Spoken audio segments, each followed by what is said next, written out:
Hey there, it's good to see you. In the last class, we have seen a bird's eye view of what LangGraph is and how it builds up on top of LangChain in order to provide you the framework to create end-to-end agentic workflows. Today, we are going to understand some of the basics of LangGraph, terminologies, and what each one of them means when designing this workflow. So without further delay, let's get started. So to understand, there are four core concepts in any LangGraph workflow or a LangGraph graph to say. The first key understanding is basically of the terminology called graphs. So a graph is basically the entire workflow that you create, which comprises of nodes and edges. In the hands-on for today, we are going to design a very simple hello world workflow, which will comprise of this graphical structure in which we are going to add some few nodes and edges to help you understand the same. So a graph is nothing but a pictorial representation of the entire end-to-end workflow which you have. So for example, imagine a graph would look something like this, wherein you would have a particular starting node. Then based upon the input from the starting node, you would move to the second node. Then from that, you would move to the third node and so on. So here you are basically designing a workflow wherein your data flows from one node to another, and these nodes are connected via edges, right? And this entire workflow is basically your graph. And these individual points are basically your nodes.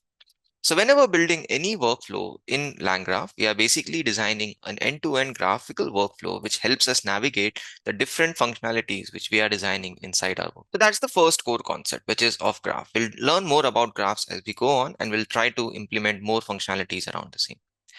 And graph basically includes nodes and edges. So nodes are nothing but the individual steps that you define. These steps could be basic functions or agent invocation or tool calls as well. Right? So you can design any particular node to have either of these three things. A function is basically just a Python function which takes any input and returns you an output, right? So basic functions which we have. You can even invoke agents in between. So say, for example, after taking some user input, you want to invoke an agent to answer the user queries, right? So here the user might ask you, okay, plan me an itinerary for a particular country. Then you can invoke an agent to give the response back, which contains the itineraries, right? So a node can be containing an agent, or it can even contain tools. As I mentioned, a lot of times your agent might not have the intrinsic capability of performing tasks that you have requested. In such cases, we can actually take it one step ahead, right? Wherein we can create tools which your root agent can invoke to get the responses back, right? So it can contain any one of these three things.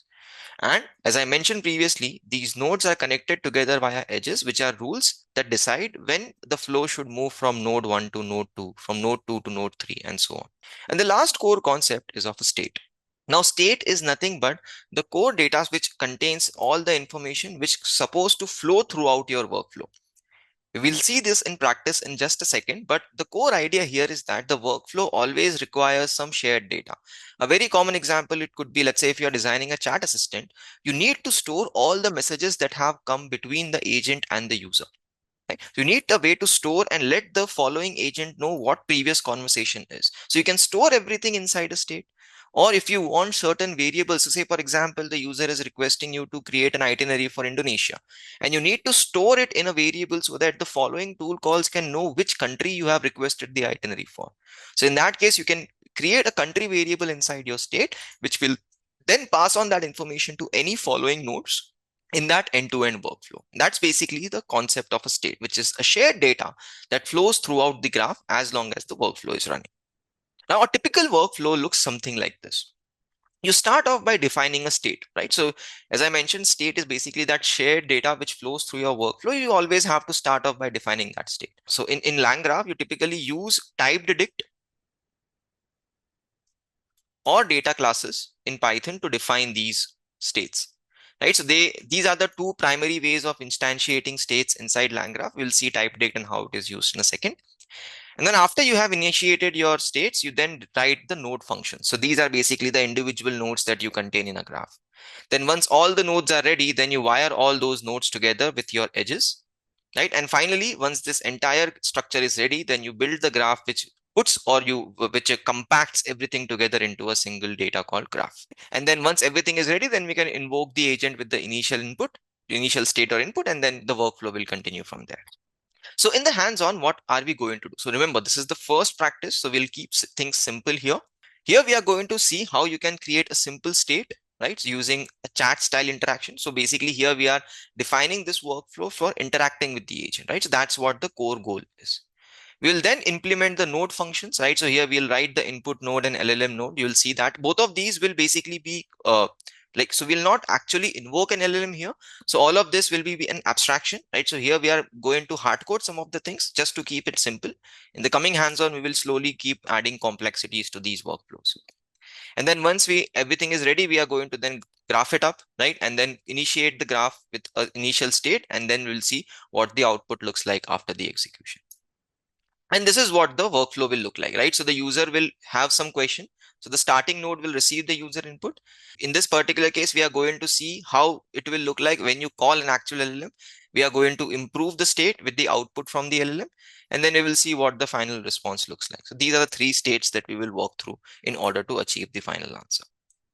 Right. So this basically is typically how the execution looks like in any workflow, right? So you have an entry node which starts the execution. Then all the intermediate nodes essentially are connected via the edges. Edges decide which nodes is supposed to run next, right? So based on the edges, you are going to decide which node is supposed to be invoked, right? And each node will receive the current state and return the updated state. So typically every single node receives the current state of your shared state variable, and then it will update it to return you the updated state back, right? So this basically happens in every single node. And the execution stops when there are no more nodes to be executed, obviously, right? So when you reach the end, the execution will stop. And a state is essentially, as I said, it's typically a dictionary-like object. And here we are going to use TypedDict from typing. Basically, that is basically the very commonly used dictionary format wherein you can type all the attributes and assign which all the attributes are mandatory, which are not mandatory, and things. It's a very decent way to initiate any state of dictionary. And then here there are certain things that we have to remember. The first thing is that nodes should always use states to pass along information, never use global variables. That's a very bad practice. That's why states are there, so that you can share information across different nodes in a workflow. And last but not the least, these states make flow easier to debug and test. So once you have updated the state, you can add logging information within each node to let you know what the current state looks like and what the update actually is in the current information that you have passed. Right? So that makes the debugging pretty much easier and streamlined as well. And in this entire workflow we have discussed previously is this LangGraph is built on top of LangChain. So LangChain basically has the primitives like models, tools, and retrievers that basically is used to define the individual nodes in LangGraph. Right? So inside the nodes, you can have chains or tools. So you can create a chain using invocation, wherein you invoke a model, get the response back. Or you can also create tools which are again defined using LangChain. So LangGraph is nothing but your orchestration. That's the framework that supports orchestration. And the LangChain, so this is basically LangChain, and LangChain supports integration. Right? So LangGraph is for orchestration, and LangChain is basically the internal which is uses for integrating all these different aspects together. So now it's time to jump into the hands-on. So in this notebook, we are going to see how we can create a simple hello world graph using LangGraph. In this notebook, we are going to first install. So remember, in my environment, I have already have all the dependencies installed, so I don't need to install again.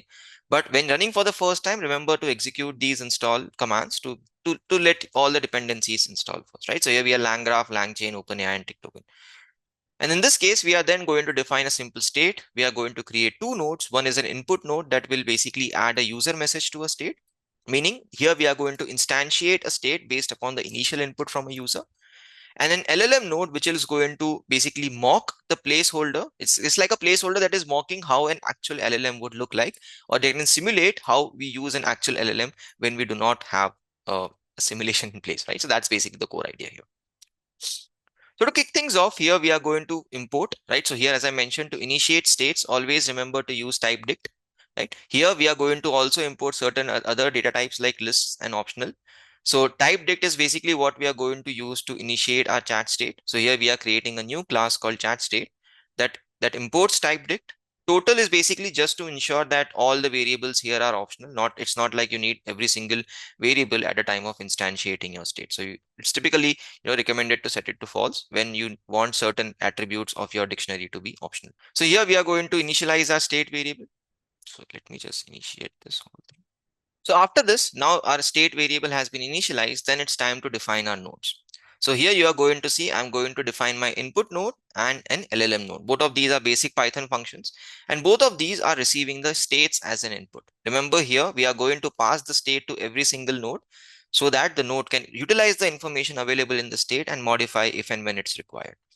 Now, the role of input node is to basically append the user message into your state. Whatever input the user is giving, this node is supposed to add a new user message to the state so that the follow-on nodes can use that input to generate the output, right?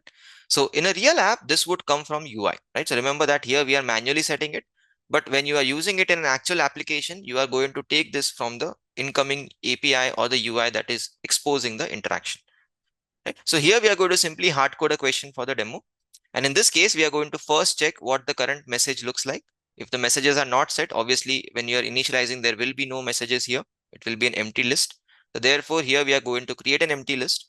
And then simply we are appending a new user message, which is basically what is LangGraph in simple terms. So basic input user message that we are setting here. And then what it is returning back is basically the original state along with the appended messages that we have created. Remember here that whatever the previous state was, I'm overwriting all the information from the previous state with the new information that we have created here. And then the second node is an LLM node, which is simulating how you can call an LLM here, right? And append the response in the same state. So here again, we are taking the state as an input. Again, we are checking the messages. So obviously this time we have the messages variable available. So therefore, in this particular case, here we are going to use that message, but this time we are not going to call an LLM. Rather, we are just mocking an answer here, which contains what LangGraph actually is. And then I'm appending a new message here. Here you will see that here we are appending a new message from assistant, which is basically containing the mock answer that we have received. And this, everything will be tied up together. So the previous state along with the updated messages and what the actual result looks like from this state, right? So everything is passed on together as the output from an LLM node. So as mentioned previously, a node will receive the state, update it, modify it, and return the updated state back. So here we are going to define both of our nodes. And then finally, we are ready to build our graph. Here, to define this graph, we are using LangGraph as always. And the flow is going to be input node, LLM node, and ending. It's a simple basic hello world graph. So to import this, we are going to use a state graph from LangGraph's graph package, right? So this exposes different type of graphs. Here we are going to import the LangGraph and an endpoint to indicate that this is an ending of a graph. We'll use both of them in a minute. So what we do here is basically we create a graph over the chat state. So this is basically letting the graph know which is the shared state that it's supposed to track. So over here, end to end, it's supposed to track all the information from your chat state. And then we are adding up both of our nodes. So the first is your input node. This is just an identifier. So this is like a text identifier for the node. This will contain your input node. Then we have a second node called LLM node, which contains your LLM node. So these are the nodes that we have added. Now it's time to define your edges or the connections between these nodes. So obviously we are first setting up an entry point. This is basically telling the graph where you interact or when you start it, which is the first node that you always call. So in this case, we are starting off with the input node. Then we are adding an edge between an input node to an LLM node, which tells the graph that you need to navigate from input to LLM whenever available. And then finally, we add an edge to your LLM node, which indicates the ending of your code. So after the response is received from the LLM, you basically end your entire flow. And once this graph is ready, we then compile it to basically, link everything together and you have your app ready. So let me print it out to see what it looks like after you have initiated this entire graph. So you will notice that here, this is what the graph looks like. So you have start, which goes to the input. Then the input goes to your LLM and then LLM responds back. And this is the end of our simple graph. And finally, we are then ready to run our graph. So we initialize our state. So remember, initially the state is just going to have an empty list of messages. I don't have any new updates here. And then we are going to invoke our app. Invoking app means that you need to run your entire end-to-end workflow. Here you are passing your initial state because this is what the graph is expecting, right? So it's expecting your state as an input. And then after everything is done, we are then printing what the final state looks like. And then we can even iterate through every single message in our messages queue to see what different messages are available. Okay, so let's run this and you will see that this is the final state. In the final state, you have a user query, which is what is LangGraph, and then an assistant response. And then finally, you have the result back. And the conversation trace is nothing but what different information have gone through, has gone through your messages. So we are iterating through every single one and telling you, and we are just logging what is the input and what is the assistant response. Remember, this was just a demo to show you how you can create a basic graph using LangGraph. In the coming videos, we'll make it a bit more complicated and adding LLMs to it as well. So I'll see you in the next lecture. Thank you very much, and I'll see you around.